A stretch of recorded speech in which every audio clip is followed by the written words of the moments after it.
Hello students, CBSE board examination going on है। तो उसी में आने वाले 17 मार्च 17 मार्च को आपका इकोनॉमिक्स का पेपर है।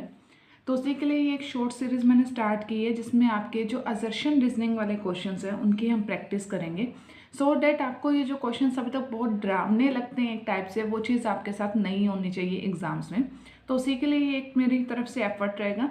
तो लेट्स स्टार्ट विद दिस। यहाँ पे हमारे पास अभी 5 क्वेश्चन है असर्शन रीजनिंग के। ऐसी और बहुत सी वीडियोस आएंगी जिसमें ऑलमोस्ट हर वीडियो में आपको 5 क्वेश्चन कवर किए जाएंगे इसी टॉपिक से, असर्शन रीजनिंग से। यहाँ पे हमारे पास 4 ऑप्शन है, A B C D. A option is related to if assertion and reason both are true and reason is correctly the explaining that assertion, कि रीजन और असर्शन दोनों ही ठीक है और जो रीजन दिया हुआ है आपको वो उस असर्शन को कंप्लीटली एक्सप्लेन भी कर रहा है।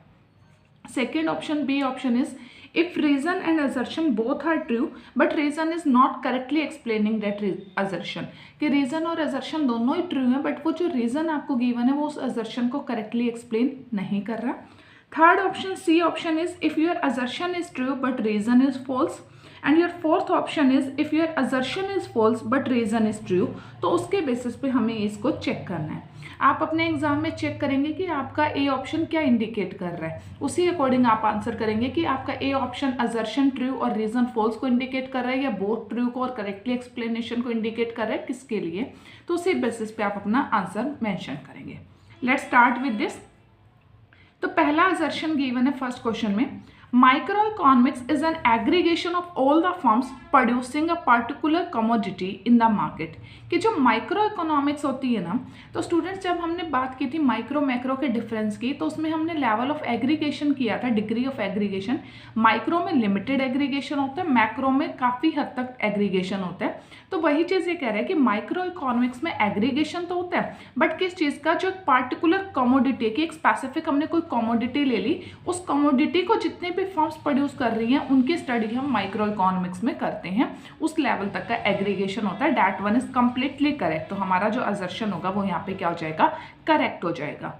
Reason given to us is macroeconomics is an aggregation of all economic units in the economy. जितने भी इकोनॉमिक यूनिट्स हैं, जितने भी प्रोडक्शन हाउसेज हैं, जो भी हैं आपके पास इकोनॉमिक यूनिट्स जो मनी से रिलेटेड ट्रांजेक्शन्स कर रहे हैं, जो भी कुछ, तो मैक्रो इकोनॉमिक्स में वो सभी आ जाती है। इट डजेंट मैटर कि वो किस टाइप की कमोडिटी के प्रोड्यूसर्स हैं, किस टाइप की कमोडिटी के इकोनॉमिक एजेंट्स हैं, तो वो मैक्रो इकोनॉमिक्स में आते हैं। That one is also true कि माइक्रो इकोनॉमिक्स में लिमिटेड डिग्री ऑफ एग्रीगेशन होता है और मैक्रो इकोनॉमिक्स में वाइडर डिग्री ऑफ एग्रीगेशन होता है। बट यहाँ पे हमारा आंसर क्या होगा, बी ऑप्शन हमारा आंसर होगा। रीजन इज असर्शन भी ट्रू है, रीजन भी ट्रू है, बट कहीं पर ये नहीं नजर आया कि ये जो रीजन है ये इस असर्शन को एक्सप्लेन कर रहा है, ये सिर्फ बता रहा है, दोनों बातें अपना अपना लॉजिक बता रही है। कहीं पे भी ये वाली जो रीजन है वो आपका जस्टिफाई नहीं कर रहा उस बात को जो आपकी असर्शन में गिवन है। That's why our option number B will be the correct answer. Both assertion and reason are true but reason is not the correct explanation of this assertion. Next is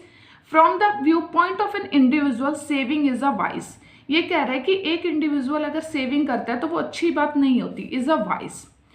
तो ये तो गलत है। अगर हम savings नहीं करेंगे तो फ्यूचर प्रोस्पेरिटी में ऐड कैसे करेंगे, तो सेविंग्स कुछ हद तक हमें करनी चाहिए। It means this one is your wrong.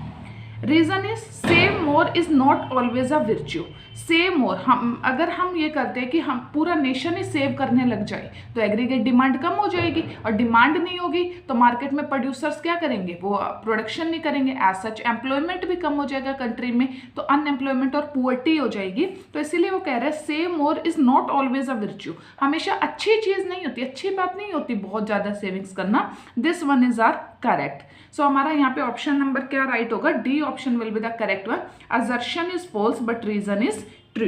तो हमारा डी ऑप्शन राइट हो जाएगा, जहाँ पे हमारी असर्शन फॉल्स हो जाएगी और रीजन हमारा ट्रू हो जाएगा।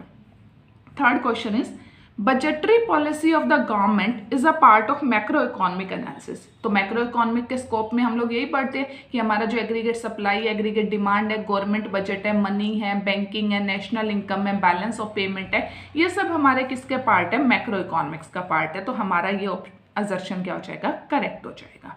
Reason is this policy is related to issues of growth and development at the level of economy as a whole. तो ये क्या कह रहा है कि जो बजटरी पॉलिसी होती है ये मैक्रो इकोनॉमिक एनालिसिस करती है और ये इससे रिलेट करती है कि हमारी पूरी इकोनॉमी को हम कैसे ग्रो कर सकते हैं और उसकी कैसे डेवलपमेंट हो सकती है। तो यहाँ पे हमारा जो ऑप्शन है अगर हम बात करें तो वो क्या होगा, ए ऑप्शन, क्योंकि जो गवर्नमेंट बजट होता है और जो मैक्रो इकोनॉमिक एनालिसिस होता है उसी चीज से रिलेटेड इसने यहाँ पे एक्सप्लेनेशन दी है कि ये मैक्रो इकोनॉमिक एनालिसिस है जस्ट बिकॉज ऑफ रीजन कि इसमें जो ग्रोथ और डेवलपमेंट होती है वो पूरी इकोनॉमी की हम एज अ होल लेके चलते हैं, ना कि किसी पार्ट की या कुछ और एक्सप्लेन की है यहाँ पर। तो हमारा option number A will be the correct one. Assertion is true, reason is also true, as well as reason is correctly explaining the assertion. Next, fourth question is, economic agents refers to individuals and institutions who take economic decisions। तो ये क्या कह रहा है कि economic agents कौन होते हैं, वो इंडिविजुअल्स लाइक कस्टमर, प्रोड्यूसर्स, और इंस्टीट्यूशंस जैसे सेबी वगैरह हो गया, हमारे पास ट्राई हो गया, telecom regulatory authority of India, जो क्या करते हैं इकोनॉमिक डिसीजंस लेते हैं। That one is correct, economic agents बोला जाता है उन्हें। National income microeconomic variable, this one is wrong. National income is a macroeconomic variable, it is not microeconomic variable. So our correct option will be C. Assertion is true but reason is false. Last question for this video. General equilibrium relates to simultaneous equilibrium in all the markets in the economy। कि general equilibrium का मतलब होता है हर market में क्या हो रहा है, एक साथ में इक्विलिब्रियम हो रहा है। That one is correct, macro economics में यही पढ़ा जाता है। पार्शियल इक्विलिब्रियम का मतलब होता है equilibrium related only in one market, किसी एक मार्केट में इक्विलिब्रियम है। तो हमारा करेक्ट ऑप्शन यहाँ पे होगा B. Reason of B option is, दोनों बातें ठीक हैं बट कहीं पर भी जनरल इक्विलिब्रियम को यहाँ एक्सप्लेन नहीं किया गया। Means are reason is true, reason भी ठीक बात बोल रहा है बट रीजन कहीं पर भी उस असर्शन को और फर्दर एक्सप्लेन नहीं कर रहा, वो सिर्फ अपनी एक न्यू लॉजिक, एक नई बात बोल रहा है जो बिल्कुल सही है। So our correct option will be the B. Both assertion and reason are true but reason is not the correct explanation of this assertion. I know students, आपके पास अभी इतना टाइम नहीं है कि आप इतनी सारी वीडियोस देख पाओ। I will just suggest you कि आप इसको चाहे 2x की स्पीड पे कर लो, but go through these videos, it will help you out during your examination. Thank you students.